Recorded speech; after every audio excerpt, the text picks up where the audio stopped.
Aloha! It is Saturday Soma show time, and today we are going to be sitting down. Well, I already did, but you're going to be sitting down with Brian Ward, and I'm going to show you some of his work while I introduce him.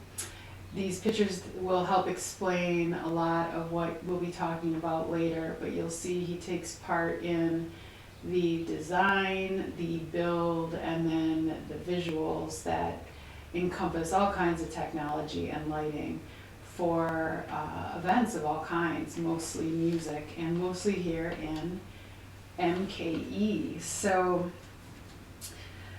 I reached out to Brian BRYE, better known as VJ BRYE. I didn't even know his name was Brian Ward for a long time. I reached out to him when I wanted to expand my artwork into VJing, which for all of you who may not know, that is the visual equivalent of music's DJing. So I wanted to get more into the music scene here locally instead of while I travel, and everyone pointed me in his direction. He's the best at what he does, and he was kind enough to humor me and hear me out. And as a mentor over the last couple of years, he's been really magical, and he's incredibly humble and has always has an excellent wide perspective and a big grin on his face. BRYE lights up spaces here in MKE, and wherever he goes, he imagineers how things will look in the end, similar to what a lot of artists do. Kind of has that idea of what he wants in the end, and then has to design and build it, and then he projects onto it with all kinds of video mapping and moving lighting, and utilizes all the technology. So we'll hear all about his progression, about that technology, some funny stories, and how he's very hands-on and the role he plays in the beginning. I think what I've seen over the last couple of years, even through the COVID experience, is that he really takes the people that he works with, under his wing. He wants it's not just a job. He is actually transforming a space and working integrally, and he's just really widely respected for all that he does across the board. So at the end of this all too short video, we're going to see some footage. I did take a few clips of what he's doing at the Miramar. I went out a couple nights ago, or I guess it was a couple Saturdays ago already, and then a clip he sent as well. So stick around for that, because you will be able to see some examples, although they're not good videos, of what it is we're talking about, because sometimes it is still way over my head on what he's explaining. But it's about creating experience, beautiful experiences that kind of tickle all the senses. And this guy is a real genuine evolver and always making things better. So I certainly appreciate him, and I think you will really enjoy this interview. I mean, I think it's more people listen and not look, but just in case people want to see our pretty faces. Hello, people. See, I'm wearing a comfy shirt today. So. Okay. Very nice. Because of the EKG, they're like, wear something loose. Oh, so they can open you up. Yeah, don't so scoot they too far can back. stick the. I had one before surgery too. Yeah. Yeah. EKG. See, you're healthy. You're gonna. You haven't gotten I'm reassured for at least another year, maybe. Full report back. I'm reassured for at least another year. She said I'm great on the phone. She interrupted my nap. Your nap. I'm like, I better answer this one. St. Luke's. You're a napper. You're a cat napper. Well, I needed one. I had to get up at like 8 this morning. I know. I don't know how you do it. What do you mean? So for all the friends, welcome. This is. I guess your name is Brian Ward. Yeah. Okay. I know you as BRYE. Yeah.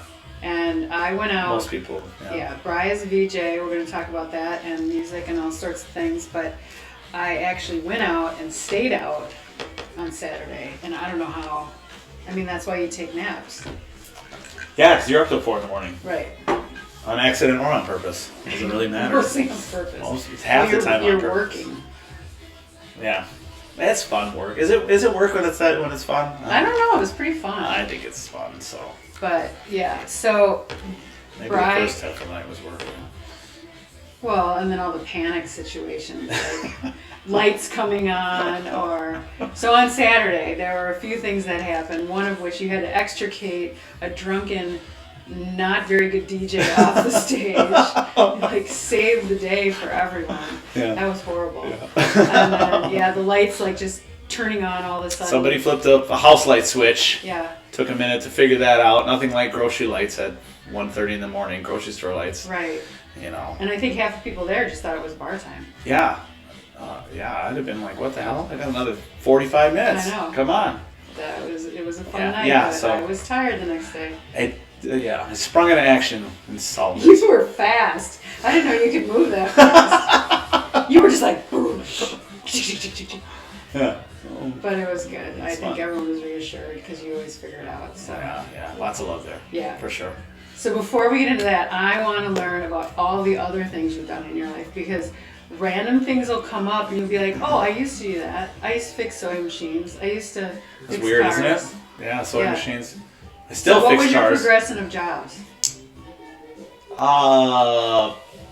Paper boy, cart boy. Cart boy. We're going way At what back store? here. At We're what going. store? Does that really count? Should we even talk about Yeah, like no, the 16? Oh, pick starting- and save on Pick and in Brookfield. Yeah, that was something else. All right. And from there it was like a gas station. That was interesting. So gas station, did you In Glendale. pump gas or did you No, work I was as an a attendant? late third shift kind of cashier guy. Okay. Yeah, it was. So you dealt with the it's a riffraff. wonderful chapter. Okay. And but yeah, you know, I mean, a girlfriend at the time, her father was like into this vacuum and sewing machine business, and I think he probably just saw like a mechanical aptitude. He's like, you know, you could do this, and I just started Okay. doing it. And I used to do like middle schools, high schools, the home ec rooms and shit all over southeastern Wisconsin for like 10 years or more. Like, if you had a home economics class in the 90s, I fixed that shit. You were the guy. So anyway, it is what it is. You know, there's a certain satisfaction of like taking this intricate little precision machine and making it do everything it did. So right. I really because if it's not just right, it no, doesn't you, work. You don't want no skip stitches or no broken No. needles Or that stuff that happens underneath the Yeah, fabric. I mean, if your buttonhole is uneven, oh my god. right, your you day is know, ruined. Oh, the old ladies loved me. It was great. It was an interesting thing to do. Okay. So So you did that for several years. Oh yeah, probably 12. Oh wow. Okay. Yeah, I'm an old man. Yeah, I'm an old man. You know, things overlap. You know. Totally. Well, and so that maybe is why, like, being able to do those little things that got you into components of all kinds. Well, yeah. I mean, I used to be the backyard mechanic kid too, so it's like all of that kind of segued into that, and you know, it's funny. You'd think that like stupid sewing machines would be inapplicable to anything else in life other than maybe like if you're a sewer. But in reality, I learned a lot about just how things work, you know, aside from cars and all that stuff, to the point where now I can fix like some of our moving headlights, you know, moving head lights, like the club lights, when they break, I can fix that stuff. Right. Because strangely enough, they're using the same motors and stuff, the little control components, same things that the lights use. So Right. there's the ways to transfer, you know, these minor little skills from one thing to another. Right. So. And maybe what breaks in one thing or what usually goes wrong in one thing is what usually goes wrong in the other Yeah. ones. Yeah. So you Well, can yeah, troubleshoot. yeah. Well, and that's another thing. It's like, well, there's one thing I learned about in the sewing machine business is like a lot of different models had the same kind of problems, and that translates to cars. That translates to microwaves. I don't give a damn. You know, there's always that model that has that specific thing. Right. You know, so I don't know. I still, even though it seems odd and probably a yesteryear kind of thing, I got a lot of value out of doing the sewing machine repair thing, and I've translated it into some other things I do, you know. And that was from like, I think I got into that at like 19. And I think I was done with it by 34. How old am I? No, I was only done about, 36. I was done with it about, Mwah. God bless your soul. That's what all the kids think. I need That's what all the one. kids Yeah, think. I know. no, yeah. So, but I moved over from there. I went from sewing machines. I went into I started working at Nova Music, which was like a boutique synthesizer store. You know, we sold a lot of modular stuff and access virus synthesizers and electron drum machines. All that stuff is really niche boutique stuff, you know. And you know, we got into the other Roland crap and all kinds of keyboards and stuff. And so at that point, that's when you started getting into the more musical kind of thing. Well, and at that point, I had already been doing the VJ thing for a minute. So when did that start and how? About 30. Okay. Which is funny. You just knew you wanted to do it? I've been staring at lights since I was 21 and got to go to Metropolis downtown in Milwaukee, and their lighting system was just amazing, and it would captivate me. And this is a club of an age where they had video screens and they were all big tube TVs. They were, you know, this is 1999, 1998, and their light system was just fantastic. I mean, to the point where they had these, I don't know if you know what a star ball is. It's like a mirror ball. Sounds it's a like ball a neat that's one. mirrored. Yeah. Not with the little mirrors, but a mirror. But it has little holes in it that shoot light out. And they would have this, they had all these strobes, and there was this one song that they'd kick off, like Apotheosis, it was called. And it's like, you know, the song would build so much, and the strobes would start doing this thing, a big ring, and these two giant, enormous, 36-inch, I don't know, big, mirrored balls would descend, and they'd shoot lights, and they'd start slowly rotating, and it would just build up this absolutely most epic thing, and I would just be like, oh my god. It was just like, and it was a good time. So that place really inspired the shit out of me, and ever since then I was into like the eye candy sort of side of the party. Right. You know, all those early raver days things aside, I'm sure there's some shit that kicked in there that got me interested too. Yeah. I mean, what is lighting and video really inspired by? But maybe a little bit of acid taking or something. You know, I mean. A little acid, a little music. Yeah, I mean, if I feel like it doesn't look good on acid, it's probably a shitty visual I'm dropping right now. but this has got to just go. Ironically, you know, though at that time, it was early 2000s, 2003 and 4, I want to say, when I started, you know, I was 74, 2004, I'd have been 30. So it's right around then. I started working at Mantra Lounge. Did projections there. It was easier to get into video than lighting, ironically, at that time. Even though that was way long ago and video wasn't that accessible like all the devices we have nowadays. Was it just that lighting was overpopulated with lighting-ers? Oh, it's just even more expensive. It's like, back then, you know, one lighting fixture was $3,500. So if you wanted a rig to play with, it's like you had to dump tens of thousands of dollars into the thing. Whether video was literally my first video projector was an overhead classroom projector, you know, like for transparencies. I'm not kidding.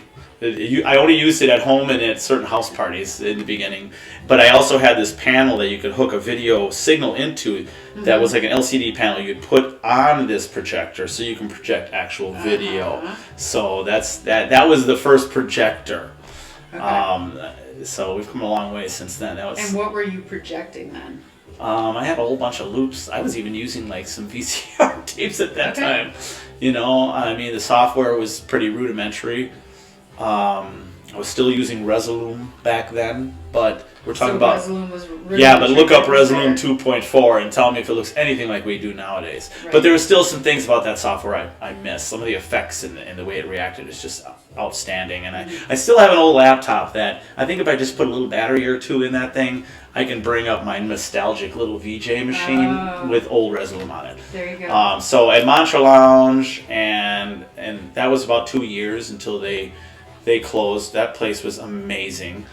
So many great memories there, and so much like learning happened running video there. Installed like 4 video screens, and you know. So at that point, just so everyone knows, you don't just project or do the things or design the systems. You actually figure out the components and install them and do the wiring. In that case, yeah. Yeah, it was all like sourced all the stuff and and wired it all up across 2 rooms. You know, I got a mixer back here. It goes into that. We actually had a DJ mixer, a Pioneer one that was pretty cutting edge at the time, which unfortunately meant that a lot of guys didn't use it because they weren't into video yet, but it did a video out as well. And so we had video CDJs, you know, DVDJs. You don't really see those either. I wish you would a little bit more, or you could actually play back music videos, not just audio. But I used to rock like an analog video mixer, a Roland V4. Still have one. Still have it. Signed by a few people, including like Richie Houghton and Diesel Boy. It was a lot of fun. But that thing, you could just rock the hell out of that thing. It's just like switch, and the effects were amazing. It's just like, so you'd have like maybe a DVD player or 2, maybe a live camera, and then you'd have your Resolume, you know, primitive Resolume running on a ThinkPad laptop or something. Actually, at that point, I had like this ridiculous. I overthought it. Like, this is one of the mistakes of the whole thing. Is like, oh, I'm gonna need a beefy computer, which means I need a beefy like rack mountable case for the computer, which means the thing weighed like 1,000,000 pounds and it was huge. It was like a server, and I used to lug that thing around until I got into laptops and shit, you know. So. Oh my god! So you used to have to bring a computer. Oh yeah, big ass computer. I suppose. For a few years actually. Got a fancy strap that'd go around it. It was enormous. You needed a roadie. No. I still can't afford one of those. I haven't. So when did you get your first laptop? What was that like? Do you remember the day? No, I don't remember the day. I can give my friend Neil Ropp some credit for that because he used to work at Assurant Health. I'm probably busting him out here now. This is you know. That's not his real name or the real company. Oh. No shit. No, it's fine. He'd get laptops that get rotated out, and sometimes he'd have a good ThinkPad. And he's like, so he gave me like an IBM T40 ThinkPad, which was a really solid laptop. And I still love IBM and Lenovo for laptops. As far as PCs go, it's like, but yeah, and that thing, and that's the one I still have. And I probably started rocking that in like, that might have been 2007 or 8 actually. Oh, so wow, I started, you made it that long. I made it, yeah, I used the big guy for a while, and then I got that computer. I was working at, from Mantra Lounge, I jumped over to a couple years at 3, which was a lounge on Milwaukee Street in Milwaukee. I remember that. 3 was pretty great for their underground shit. They had some amazing underground nights. And they were on the block before all those, well, I know all of them, so I won't characterize it, but all those other clubs. They weren't that are not underground, you know, where you're going to hear Cardi B instead of Richie Houghton. So, yeah, so 3 was another great couple of years, and it was sad when they closed. And they had that club was actually open for like 9 years. Okay. And that place was like a love hate for a lot of people. It's like there were periods of time where it's like, we don't want to go to 3, and there are other times it's like, thank God for 3, and then they close and it's like, oh no, we don't have 3. It's so funny to see the progression of like, attitudes. But yeah, I cut a lot of visual chops there. At that point, I was using Korg captivators and entrancers, which are like the captivator was like a hardware machine that sampled video. This is all analog stuff, and you could play it back like an MPC. If anybody knows what an MPC is, as far as the captivator, that was more like a touchpad processor. I have one now. I bought another one just because for nostalgia. I was going to say for nostalgia. They're fun, yeah. I mean, you can dial in an effect. You can use your finger, and it's fun. You know. So that's what I was using back then. A lot of still analog stuff. I don't think I got into like doing digital video until the last. I moved into VGA there probably around 2010 or 11, and now I'm all digital. So right. You gotta roll with the times eventually, I suppose. But yeah, it's did a lot of shows at the Rave over the last. It's been a year or two since I've been in there, but for like probably 13 years, I was doing their New Year's events and all of their EDM events, like for Stellar Spark and stuff. So you'd get, some of the more bigger. Mainstream isn't the right word, but we just like. Pretty damn big. Of course, I'm blanking on everything. I know. And there's like dozens and dozens of times. Like I did an Oakenfold show, and that was something else. It was one of the early shows. Did an Oakenfold show, and Oakenfold had his own DVD. So it's like I VJ'd, whatever. And then Oakenfold came on, and he's kind of a diva god motherfucker. But I got love, and we play his DVD. I'm like, all right, we're cool. Hang out for a little bit. It's cool. So I go in the back of the room, and I'm like just chilling, watching the show because I never get to do that. And the promoter comes running up. He's like, oh my god, there's a problem. There's some of your visuals are on the screen. I'm looking at the screen, and I'm like, no, my visuals aren't on the screen. And I go back there, and I'm behind the DJ, behind a backdrop. So like maybe Oki can hear us, but no one can see us. And this manager of his lays into me. He is just like red-faced and just. There's all our screens, all this, and he like made me snap. I mean, I was just like, I was like, I looked out there, I don't know what the fuck you're talking about. and the promoter, Adam, he's like, whoa! And he whispers in my ear. He's like, I paid $40,000 for this guy. Don't piss him off. I'm like, all right. I go check the shit. I don't see a problem. Oki looks at me like he's some sort of like deity, like a slow head turn. And I'm like, what are you? Because I'm stage left. Everything's good. What was the guy talking about? Actually, what it turns out is I had left a clip running on the computer just in case the DVD failed. So I was being, you were actually smart. for a cycle. Yeah, and it was like these yellow rotating rings, right? Just randomly. It was actually a flash clip, which we don't even use anymore. So it was a little generative in its own little container. And I thought, well, that's a good one. You just leave that running. Well, this jackass saw that running, and then he saw the lights of the club of the rave, lights. The house, which happened to also be yellow freaking circles, and he thought that my shit was overlaying it, and he tore into me. I guess Oki's notorious for having like asshole managers. So they probably are feeding off him. So if they don't do their job, then they're going to get their ass chewed. Oh, absolutely. So he's totally covering his ass. He's absolutely doing what he thought he had to do. Right. But yeah, later on the promoter came up and said, no, I'm sorry. It wasn't you at all. It was the lights from the... Right. I'm just like... Thank you. Which was an amazing explanation because honestly, I didn't know what the hell was up until that moment. Until you told me that, that's what they saw. I'm like, fuck. So what are your some of your favorite performers for whatever reason? It could be because they were just that great, or because they were appreciative, or because they had good stuff I like Datsick was good. I like doing Datsick. We did him at the Mar, and he's got a grungy sound I like. And then on top of it, it's like the video projection mapping I did for that was really neat. I had all these 3-dimensional cardboard things that I had made. So maybe we should tell everyone mapping. So when something is mapped, describe that. I suppose, yeah. So once not everyone knows, like you can do that to a building or to a shape that you made. So once we got into the mapping side of things, and I'll give a shout out to Video Villains for kind of lighting a fire under my ass related to this. Not that they got me into it, but they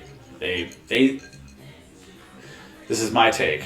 Sorry guys if I got it wrong, but they started doing some of what I was doing, which at that point was mapping. Just like I'd make like these. This is 2014 probably at this stage because I injured my finger on a table saw working on this very project. How cool is this, you guys? We have both almost cut off the same finger, different hand. With those evil machines, man. And they're dangerous machines. You got to know how to use them. I learned how to use it properly. Let me tell you that. But anyway, I was making the pieces for this, which are basically like 3-foot by 8-foot panels.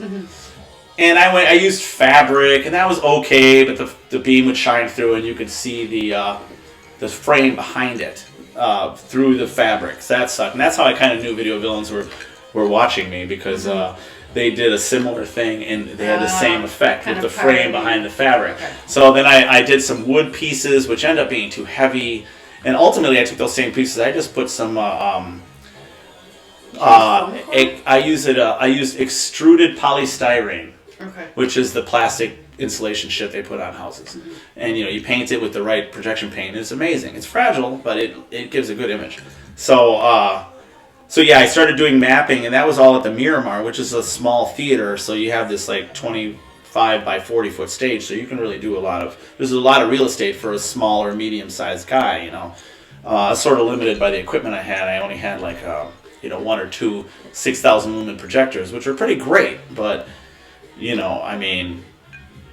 try to do that at the Rave, starting around those years, it doesn't start to work out anymore. Right. Everybody wants more. Right. I used to get away with at the Rave with like a bunch of 3,000 lumen projectors. Then it got to a point where 6,000 wasn't enough, and everybody wants LED walls now. So there's been this progression. So anyway, but for projection and mapping, which to me is where it's superior over video walls, is that you can put it on anything. And I started making these shapes. I would use SketchUp, and I'd do a three-dimensional diagram, a three-dimensional model or two that I thought looked cool, and then I would translate that to like a pattern on the table. And I just started using sheets of white cardboard. It's cheap, it's disposable, it's relatively environmentally friendly. But if you got to do like folds and stuff, I should give you some pictures. You can actually put it on your feed here. But so for the dazzling show, I had these they were probably 2.5 feet deep. I called them my eye crystals, because they were like sort of a chevron, if you will, almost like a Chevy shape. But if you stack them, they would have like this opening in the middle. I got a picture with Lily poking her head through it, and I always imagine like lasers shooting out of there or something. But it was really neat. You stack them, but they are also designed in such a way that you can put them side by side and make like a wall, upside down, right side up, of these things, and get this interesting 3D dimension out of it. And for dazzling, we did that, where we did like just this wall in front of the stage of these things. I projection mapped, and it was just so fucking awesome. It looked amazing. And so they were, when you're doing this for these shows, they're just lucky that someone's really nobody requested this. It's the Miramar. It's the promoter that brought him in that says, "Bri, can you do something cool?" Very cool. So when you map something, just so everyone knows, there's software where you can take what you're projecting onto specific shapes. So different planes can be different video. They can be the same. It can be kind of wrapped around. Yeah. But it looks like that thing as an object is glowing and moving and not spilling out on. It's kind of a puzzle, right? It's sort of a puzzle. Like, let's say we have a diamond shape, right? I guess a diamond shape is, be like let's say a diamond with 4 visible facets, right? So each surface is maybe a layer. So you assign the video to that. Like it's going to take this part of your output and put that part on this piece of your canvas. People look at projectors and they see a box. They're like, "Oh, it's got to be on a screen." I'm like, no, that's a canvas. That's the light shines on all this space. You put the video where you want it to. Don't forget about the damn box. So there can be a screen here, a screen here, a chevron there. And you shape it. You with video mapping, you make it to the shape. So that's the output side, right? That's going to put it on this one facet of your diamond. And the input side is like, this is the portion of the video that is assigned to that shape. So by doing that input output, like assigning video to your output, format, if you will, you could still create like a cohesive sort of. It will look normal even though it's traveling over a 3D space. And in that process of mapping, of course, you're going to have a little bit of stretching, a little bit of skewing. Sometimes you use a mesh warp map to make things conform to those odd angles and still look true. It's interesting, but I love video mapping because if you have the right projector, you can walk into any space and you can splash half of the place. And just by placing the video thoughtfully, you can change the way it looks completely in this stupid corner bar or something, Or maybe you put some paper on the windows of the lounge you're at, like that everybody sees on the street. You just a little bit of butcher's paper, cheap as hell, tape it to the window with cellophane tape, not magic tape. It falls off. Cellophane, cheap stuff. It's not magic. The cheap clear stuff works the best. And then you can see it from both sides. And you right? see it from both sides, Yeah. so it's dual view. And then you map out your video to like the windows. I have there's a lounge called 42 Lounge where we used to do that. The whole street side was just all windows. So from floor to ceiling, I'd have this mapped out thing, which wasn't splashing over anything that wasn't the paper. So it really had this dynamic popping sort of. It was really freaking cool. That's I always really loved it. sharp. It was a lot of work though, putting up all that paper. You had to cut it the right size, and I was never smart enough to like just get all the measurements once and save it. So every few months I'd have to be like, oh, my paper's ruined, because I try to save it a little bit. If you're tactful, you can peel it off and reuse it. It is more about work and cost, that's for sure. But I always thought that was a good idea. It's like using just like butcher paper. Just the simplest thing, because it's about the visuals. At Mantra Lounge, the early learning days, I used to have copper pipe. You'd have to assemble it. You lay it on the spandex, which you had your grommets in, and you'd tie it all in the back and cinch it, and you'd have to do that twice, and it'd take forever. And butcher paper. The pain in the butt. But now, and I was like, God, why didn't I think of like even just foam sheets back then? I could have cut rectangles and stuck them on the wall in like 5 minutes. Right. So there's ways to rethink things in a non-standard way. Everybody thinks you need a projection screen, or all that. It's like, no, you just need something that's going to catch the light right, and then it's your screen. We could map your room here.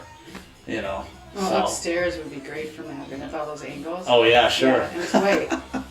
Yeah. Maybe later. Yeah, maybe. The night is young. You don't have enough work to do tonight.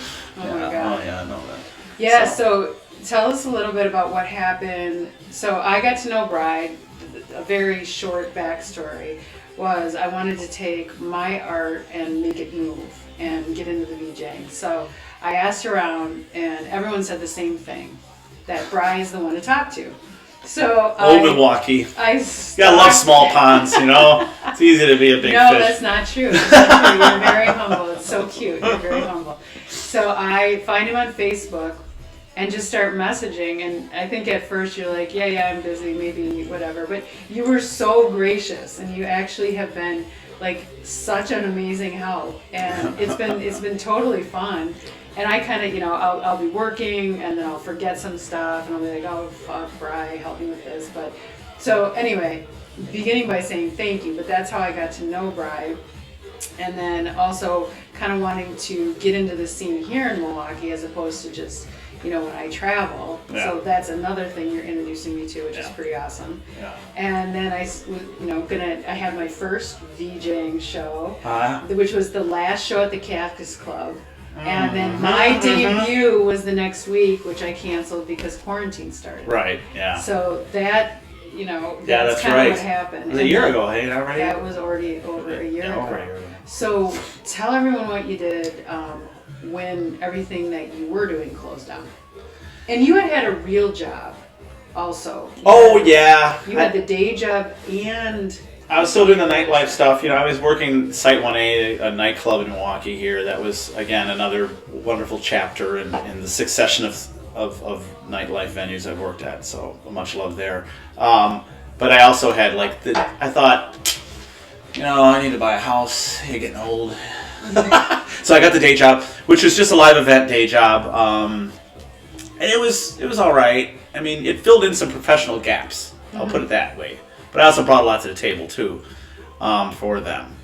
And there was a lot of big events. Yeah, we're talking about galas and fundraisers and different. It gave you church functions and stuff like that. I mean, we were pretty big.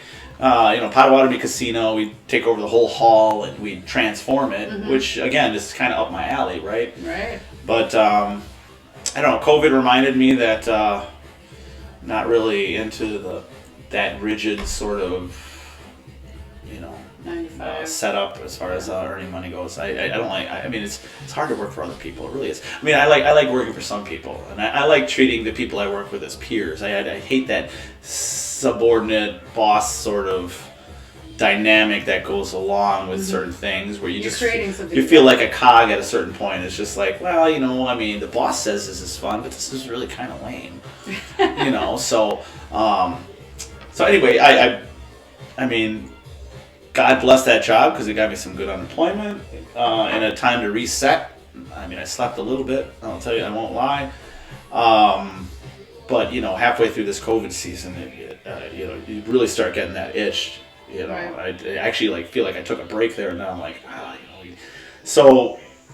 And the whole time we had been running this, I've been involved with another night called NonPop, where we have a very diverse music selection from different DJs, mostly local, and artists. So it could be anywhere from dubstep to, I don't know, clubby, right. house, whatever. We're all over the map. So hip hop is in there. There's a lot of scratching on some nights.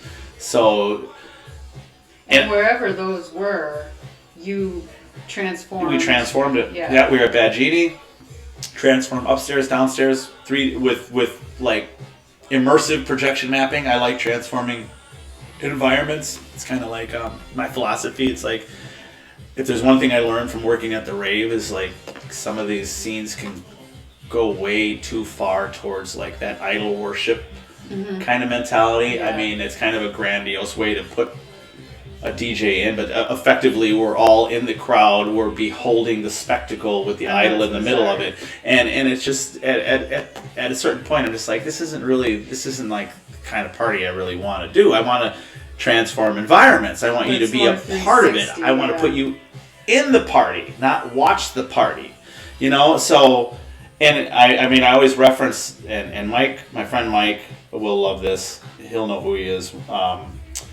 He threw some great loft parties in downtown Chicago that I got to be a part of. And I'd take my 2 6K Beamers and I would wash. It was imagine a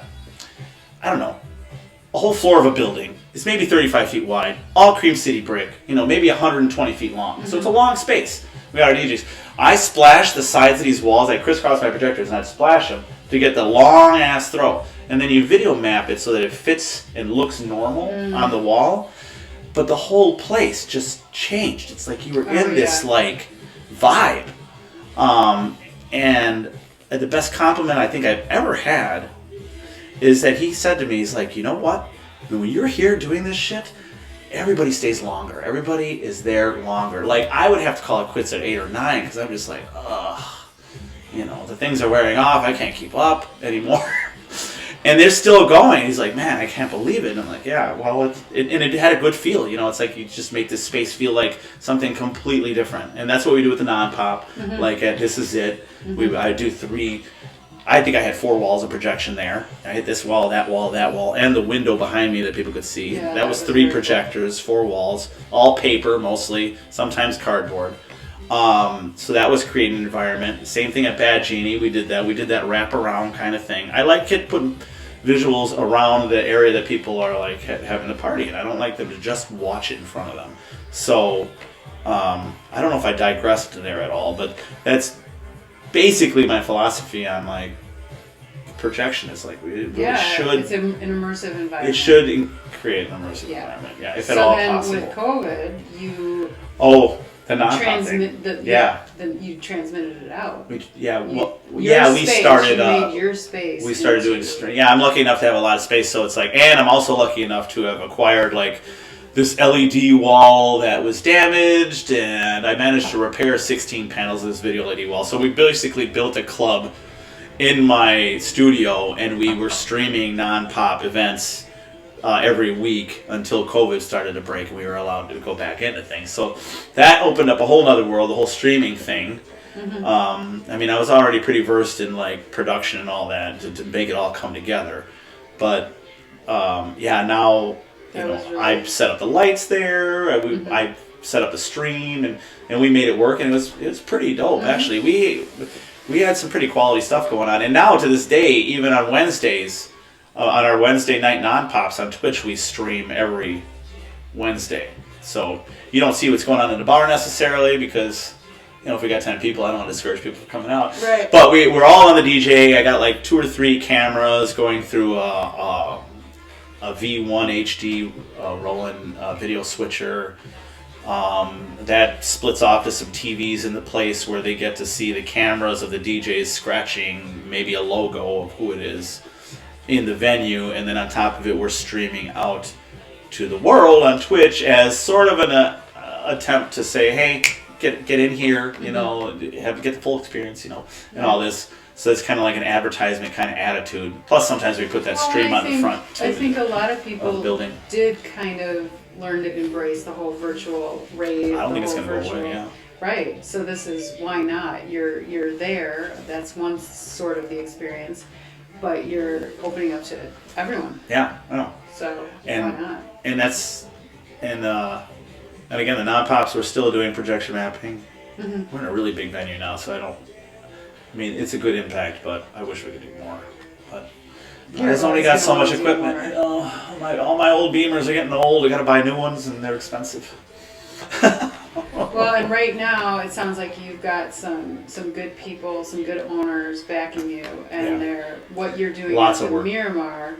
I just got to experience. That's really impressive. Yeah. So his booth, and I'll show you some footage of it after this. You know, it's got BRYE, you're doing the sound, you're doing all the lighting, which is all coordinated on all these panels, and then you've got your VJ set up. Like it was just super fun to watch. The Miramar is nuts. We just remodeled it. We closed the site. We brought over a bunch of stuff, which means I have 2 different video walls.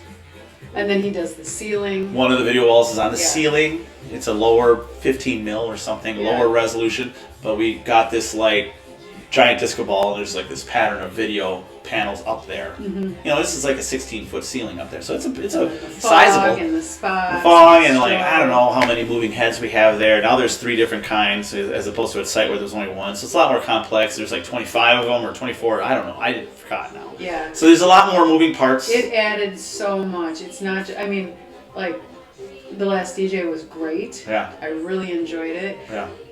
But like you said, it was the whole thing. And I've been to some unbelievable shows. Yeah. And if they would have just given a sneeze of visuals, it would have just been overly pleasing and dramatic. Yeah. And a lot of places don't. Well, and I definitely try to rock the hell out of the lights there, which I think really creates that atmosphere that a lot of those kids want to be a part of. You know, they want to see. But beyond that, I mean, I got the LED walls to rock. One's higher res on the stage in front of the booth. As far as visuals go there, it's less creative and more functional. I hate to say it because the real estate is, again, we're stuck in that LED wall box, which even though I make funny shapes in the ceiling and we have a banner style LED wall in the front, you're still sort of pigeonholed into a certain sort of vibe. Which, when it comes to projection, is different. Like you go to the non-pops I do on Wednesday, and it's like the mix on the screens, and I mean screens, like I have these panels I use, which is simple but effective. It's just a different thing, you know. It's like there's actually a mix going on, whereas at the Mar, I'm you know, dropping a good vibe, but there's less mix on the visual and more focus on the lights because of the lights are such a big part, but then on top of it, it's you're filling in the dimension with the lights, which is cool. Yeah. A lot of times, it's a big space the projection for a small or theater. the LED, that's a perimeter thing. Yeah. But then with the lights, you're filling in, and then with the fog, you're actually making the shapes and highlighting the people too. Yeah, yeah. So it's kind of like, I think about that. To me, it really made the experience not just on the outer, but it really filled in, and you realized the volume that you were in, which was super cool. Yeah, yeah. And I loved it. And I try to program the lights so that I can busk it. In other words, you know, play it live, jam out. Right. You know? So you saw me doing that. A lot of the, you know, blinks and all. Yeah. You know, playing with whatever they were doing. We are adding 4 more. We're adding 4 projectors to this place over the next week, so I'm sure the video element is going to take on a bigger form. And then on top of it, in the next week or 2 or 4 or whatever, we're probably going to redo the stage, and I bet you we have a backdrop instead of a front. I don't know. It's going to change. Yeah. But I'm still super stoked about it. Yeah, they got me doing sound now too, which somebody's going to have to pay me a little bit more money. I don't do sound. I know enough to be dangerous, but I don't like to let people know I know sound, because then they ask me to do sound. I don't want to do sound. Well. But I can manage a Midas mixer with a DJ and a vocal mic. That's not a big deal. No big whoop. You know, it's not a band. It's not. You did great. It's not a wet hit. It's not pressure. So it was funny a couple times during that night, and it's hard not to when there are, they're not always young, but a lot of times foolish, overly drunken, stupid people can be young because they kind of don't know how to manage themselves. And you just made a few comments that lead me to ask the question, like, Oh boy. I mean, overall, how has the scene changed, or how has your view changed now that you're more mature or you're more seasoned and have seen a much wider scope of music and youth? You know, well, I'm in my little Milwaukee bubble, and I guess I get a little overlap of Chicago there. But I have seen Milwaukee like go through, you know, over the last. Well, I mean, I've been hitting clubs since I was 21, so I've been going a long time. But I've been working at them for 17 years now. I don't want the kids to hear that. I don't think it's. I'm gonna get a shirt that says "Grumpy Old Raver, Don't Poke" or something. I don't know what it's gonna do. Don't poke the grumpy old raver. So it's funny. In the early 2000s, it seemed like the 90s rave generation, which I have a lot of love for. Man, those motherfuckers paved some amazing paths. Friends of mine, some of them. I saw that spill into the club. So like Mantra Lounge, and even Dish before that, which was in the Walker's Point area, just an amazing little club. It's just one of those spots where it's like if you go to a city and your friend knows the city, it takes you to that one fucking hot spot where shit is just jumping. Okay. And there's only 75 people there, but it's so amazing. It's so cutting edge. So Dish was like that. It set the tone. And that must have been 2002. So we were like, there was a lot of house in Milwaukee, a lot of techno, a lot of drum and bass. House was dominant though, to the point where I was actually sick of it by 2006 for a minute there. I got over that, trust me, guys. But and then Mantra was the same way. It's like, yeah, we had our mainstream night, but Saturdays, pretty sure it was Saturdays, or was it Fridays? It's one there was the a other. day. I think it was Saturdays. We would just get Mark Farina in there, or Gabrielle and Dresden, or fucking Richie Houghton came in on a Monday, which didn't matter because it was Richie Houghton. You know, it's like LTJ Buckham and NC Conrad doing their fucking drum and bass shit from way back then. I mean, we had a live ass underground scene. It's 3 had the same thing going. But, you know, around 2009 or 10, once 3 went away, it's almost like the newest, that generation following us immediately wasn't exposed to that. This is just my take. I mean, I didn't read anything. This is just what I feel. They didn't have that, like, rave sort of experience. So they were a little more mainstream. And I saw clubs... Like they didn't know about it. They started going to that bottle service sort of mentality. It's like we want VIP, which means we want a bunch of people that just want to be seen and throw money around and get served on by bitches in suits that amount to bathing suits. I love them. I love my workers. I love my friends. But I find the bottle service thing a little So I know sometimes when we're out. Yeah, it's like, a little. I mean, it's nice to have a table and not worry about people because then you got your own space. But beyond that, it's like it's a little too plastic for me. But I still love it, and embrace it, and enjoy it. And it's a good time. It's fine. But yeah, I mean, there's a shift towards a more mainstream in Milwaukee. But now in the last couple of years, and I might even give some credit to a couple friends of mine, including the guy that runs the Miramar, for building a scene. He's actually built a couple. He had a really huge at the Miramar over the last several years. He's built a hell of a bass music scene, you know, for rhythm and trap and dubstep and some of those other bassier musics, which, you know, some I love and some I detest, like most people. It's always you fun. have your preference. But that's more of an underground thing, you know. Yeah. But that was a really newer school thing. So, you know, I mean, those kids going to the bass music shows a couple years ago, they were all of 18, 19, 17, 20, you know, so they're younger. But now, also, we're seeing a resurgence of house. Now, all of a sudden, like literally this year, all the, like, kind of mainstream clubs want to have a house night. Like, there's a corner bar over by, and I don't want to name names, and not that I'm shaming anybody or anything, but it's like, corner bar over by the arena where the Bucks play. That is known for, you know, sports and like the corner pub kind of thing with the kids. They wanted to have a house night. So so house is back in Milwaukee. So I'm happy about that. Yeah. You know, some of the other harder genres don't really fly very well, like drum and bass and stuff, but it still happens once in a while if you get a big enough name. Okay. So there has been in general, this like evolution. you've had an evolution, but you feel like there's an upswing. There's hope. There's Yeah. I mean, I guess it depends what side of the fence you're on or where you're looking from, but right. Well, I'm I'd say the dip. to you right we're now. coming out of the dip Okay. of the ratchet.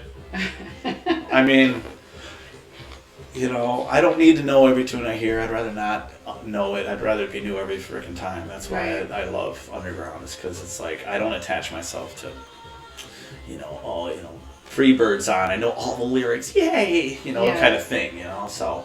Better to be amazed and have mystery and intrigue. And I mean, every music has its place, though. You know, so it's like even Freebird is good in the right moment. Right. It just had too many moments. Yeah, they've had too many. They had too many moments. Talk to me about the talent here in Milwaukee.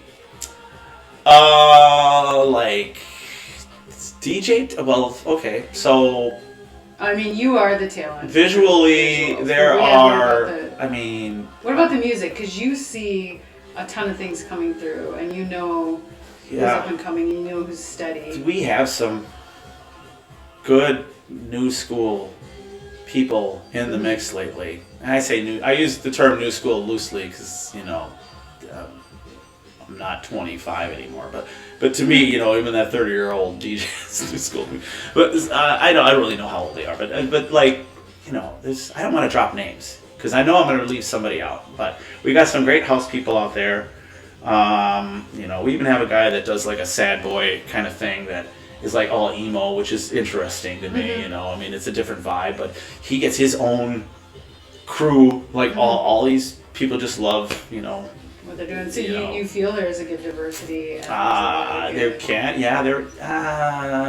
There's more room for diversity, I think. But I mean, it's there. I mean, the problem is that we've been locked down for like a year now, so like some of that diversity is like it's getting hazy. But yeah, I mean, we had house nights, we had sad boy nights, we had club music nights, and you can imagine my hierarchy of preference on those particular ones. We can infer. Yes. So Milwaukee definitely has some great people. Like even on the visual tip, I've got to know some people that were pretty talented. Like even like I mentioned the video villains before, they really like lit a fire visually. Because I did some mapping, and then I started to see them do some mapping, and I was a little like, you know, just week in, week out kind of thing for a minute there. And I mean, we all get there after, you know, with a long career. But they started doing this cool shit, and I'm like, oh, fuck. So, and I'm like, all right, I can do that too. You know, so I started pumping out all kinds of designs and stuff. I mean, me and my friend, I have a friend, Joe Shakula.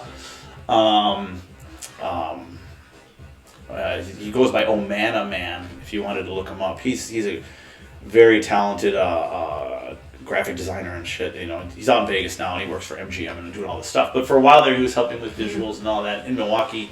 And we had some great designs. Like we had like this made of foam. I don't even know how to describe it, but it was like wings and it was like rigid shapes and like it looked like a spread eagle kind of, but it wasn't a bird, you know. And we mapped that and it was a pretty amazing design that we had going on there. And again, you know, I give credit to some of these guys that lit a fire under my ass to get more creative again. Right. Which I could probably use. To keep evolving. Could use that now again. We need someone to light a fire under my ass again. Where's the next visual artist? You know, my friend Rooster is really talented.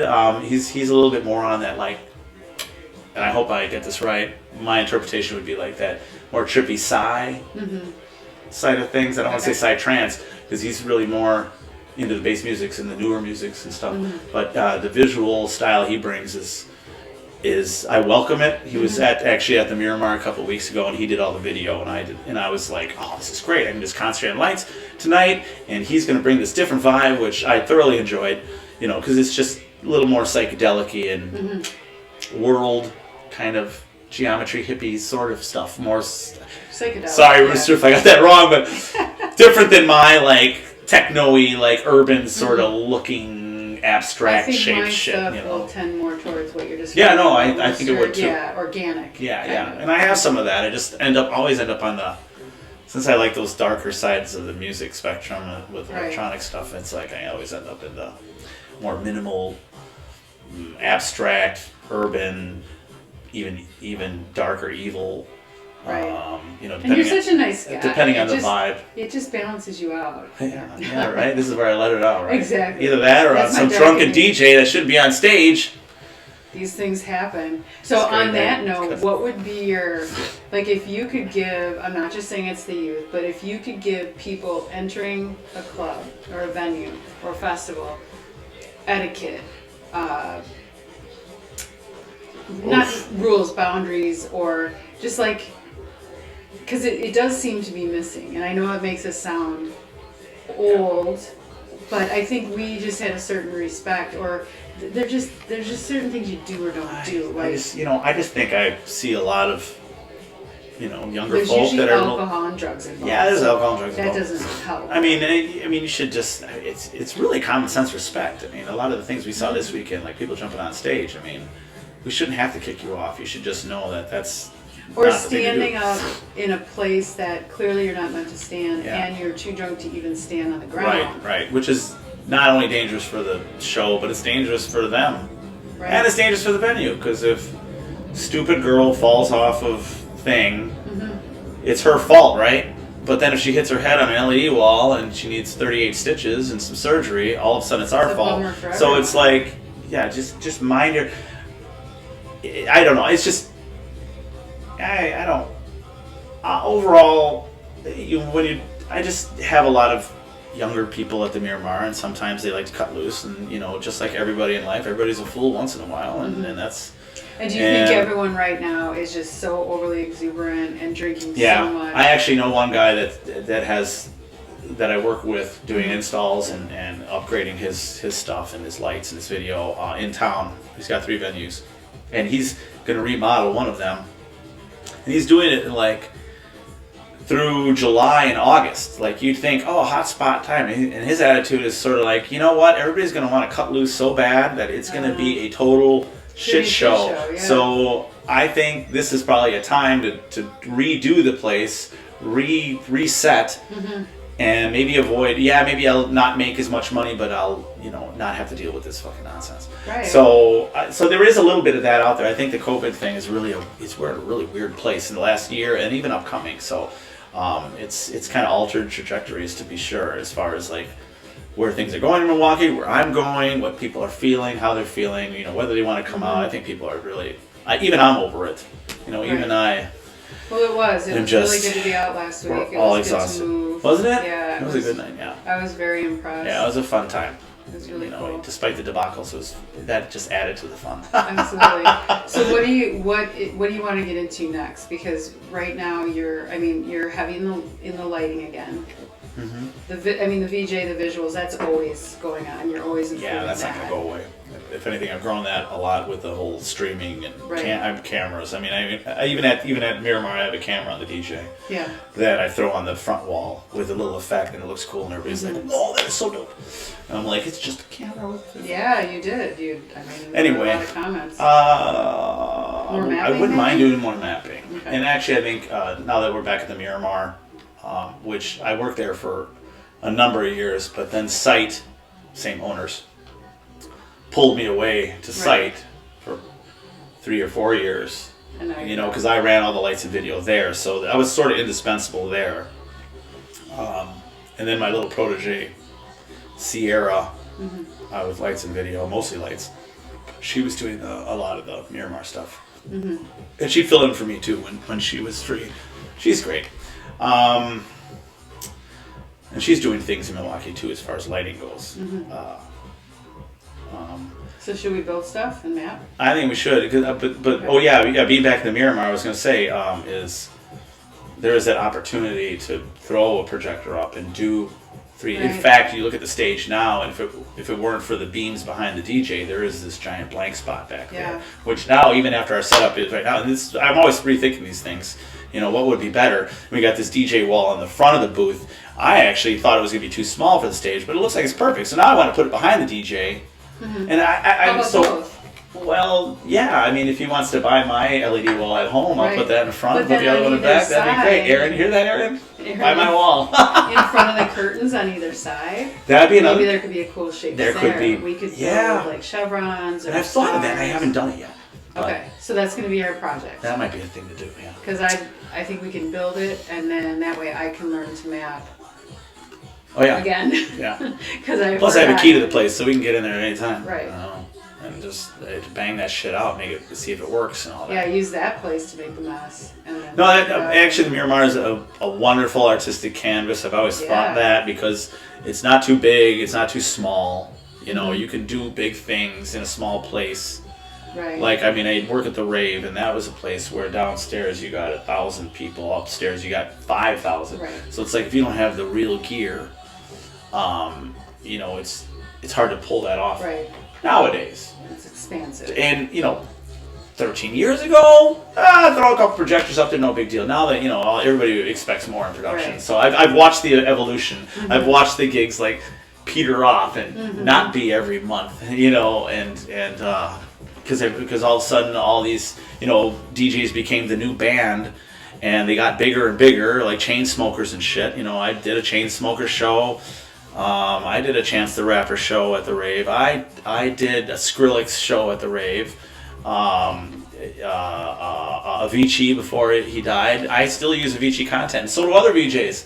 Mm-hmm. Oh, that's a secret. Can you bleep that out? Edit that out. No, yeah, some of the stuff that I've seen you do, like, you've done Plod, you've done, name it. Yeah, it's Carnage, Font Case. Don't reverse the consonants. Don't. I think I was at a Marshmallow show. Did I do a Marshmallow show? I'm sure. I know the guy that made the Marshmallow helmet. He lives right in town here. Okay. Another wackadoodle kind of guy. Really into lasers. Real character. Brilliant guy though. And True Blue. So yeah, there's been some big ones along the way. Mm-hmm. You know, I could make a list if I was that kind of guy. Right. If you were a name dropper. I hate those people though. I don't really, because it's not like Chainsmokers said. You know, we really need to have VJ BRYE in here. You know, that guy. Get him in here. No, that's not how it works. So I don't name drop that hard. But I mean, the fact that I was... You let them drop your names. You don't drop. Well, the fact that I was able to at least be a part of these things, you know, was right. You know, that I was the guy doing the visual. That's cool to me. I like Super that. Fun. That Skrillex show was fucking... They gave me a video. They depended on the VJ for a video. And this was like 6 or 7 years ago, so shit wasn't quite as evolved. And we tested it. And it had audio, too. Which I never, ever did I never do that. I don't fuck with the audio if I can help it. If they have an audio track, they should be getting a CDJ or something that's like dependable. So anyway, whatever. They hand me this clip. And it's the intro to his... And it's at midnight. So it's like literally the countdown. And it's the Skrillex intro, which leads into his audio, which he starts mixing off of. And we tested it. It was fine. Everything's great. Comes time to play it. Clip starts playing 3 minutes into the clip, which is like, fuck. And we tried it again. Now, it's still fucking, the software's fucking up. I was using Modulate at that point. And they're on the talkie, they're like, all right, just go with it. Just let it play, whatever. Well, it plays a minute in, and then it's loops. Oh, fuck. And I'm like, oh, fuck! And I'm like scrambling and all this. Turns out Modulate like had a little glitch where like you can set the in and out points of clips. And while I'm VJing, I set those clips. Well, when I put the clip in there, the new one, it looked like it was playing full, but if you didn't actually drag it and make it play full, it didn't know. So like literally 4 or 5 minutes of like literally sweating balls at a New Year's event with Skrillex as a headliner who I met, and this shit is malfunctioning. It was like the worst ever. Finally, I figured it out like 4 minutes in, and then I like fast forward all 4 minutes in or so, right before the audio kicks in, and everything went fine after that. And you know, it played, and everybody was like, "Oh, great!" And it was, but it was just, yeah, they totally dumped that on me that day at like 6 p.m.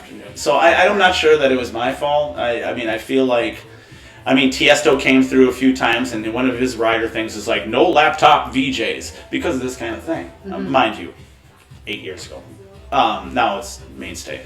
But yeah, so I've had the privilege of definitely Working with a lot of yeah. different cool ass artists and musics that I can't even remember, and I don't really even care because they're all fucking human to me. Right. As long as they sound good, I love it. You know. Yeah, we're all just co-creators. We're all playing. Yeah. It's pretty rad. So. Well, I want to thank you for taking me under your wing and putting up with all my questions and my shit, and for being with us today. Well, I know you got to go to work. I appreciate you, giving me this kind of credit. Really, I just do the thing.